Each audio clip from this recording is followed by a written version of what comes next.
Diversity, equity, and inclusion policies have retailers in the grocery industry taking sides. Energy cooperative Farmers Co-op Oil Co. acquired 10 Cenex-branded FillMeUp convenience stores, and Anheuser-Busch's CEO wants to change how American-made beer is described. Welcome to Retail Daily, your quick look at the top news from Supermarket News and CSP Daily News. I'm CSP Senior Editor Hannah Hammond. And I'm Supermarket News Editor Tim Inkelbarger. Diversity, equity, and inclusion policies have retailers in the grocery industry taking sides. Walmart and Target have deserted their standards, while Kroger and Costco are standing pat. According to industry experts interviewed by Supermarket News, the movement to ditch DEI policies only shows how little retailers were invested in the first place, and lawsuits could be coming no matter what side retailers are taking with the issue. Many, however, could return to DEI programs and initiatives over the next 2 years. Murphy USA showed strength in its core areas, fuel and nicotine, in 2024, President and CEO Andrew Clyde said in the convenience store chain's fourth quarter 2024 earnings results release. Overall, though, the company was down when it came to net income for the fourth quarter of 2024 and for the full year. Murphy USA is increasing its growth trajectory in 2025 and 2026 as it focuses on long-term growth opportunities. Dollar General announced a couple of leadership changes on Wednesday.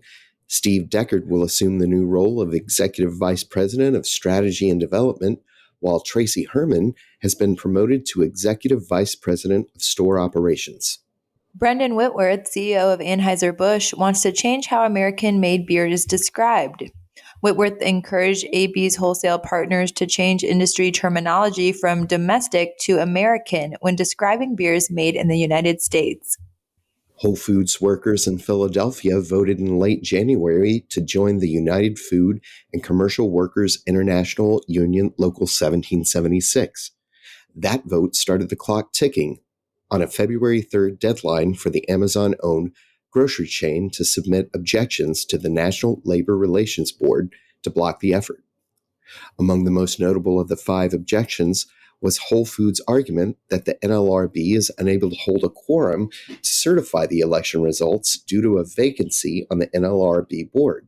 The vacancy on the board is the result of President Trump's firing of NLRB board member Gwen Wilcox on the same day the Philadelphia Whole Foods employees cast their votes. Wilcox has since filed a lawsuit arguing that her firing violates the National Labor Relations Act, according to the Washington Post. K&G Petroleum is now leveraging a car wash app from DRB, a Vontier company. K&G's Pure Auto Wash app will offer a monthly membership and loyalty plan. Customers can also purchase, manage, and redeem car wash services from the app. Ingalls Markets on Thursday said it lost between $55 million and $65 million in revenues during the first 3 weeks alone after Hurricane Helene swept through western North Carolina on September 27th of last year. 4 of the Asheville, North Carolina-based company stores were closed due to damages from the storm, only one of which has since reopened. The remaining 3 stores are slated to reopen later this year. As a result, Ingalls said its first quarter net income was down 62% from a year ago to $16.6 million, and net sales fell 13% to $1.29 billion. Workers at several King Soopers locations in Colorado launched a strike against the Kroger-owned chain on Thursday, citing unfair labor practices. Members of United Food and Commercial Workers Local 7, representing 10,000 workers at 77 stores, voted last month to stage a 2-week strike as they continue to negotiate under an expired contract. While the tariffs proposed by President Donald Trump are delayed, convenience stores are keeping an eye on the situation.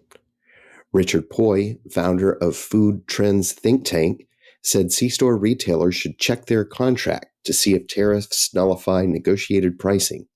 In addition, he added, now might be the time to lock in on long-term pricing to establish some form of pricing stability, including domestic products. Energy cooperative Farmers Co-op Oil Co. of Renville, Minnesota, in mid-January acquired 10 Cenex-branded FillMeUp convenience stores in the western part of the state from an undisclosed seller. The company was looking to grow in small communities, and these stores were a good fit. The cooperative owns 6 Cenex-branded gas stations with C-stores. It also owns 2 unattended gas-only locations. And that will do it for today's episode of Retail Daily. Subscribe on Apple Podcasts, Spotify, and more for your daily dose of retail news. For more on these stories, visit CSP Daily News and supermarketnews.com. I'm Hannah Hammond. And I'm Tim Inkelbarger. Have a great day.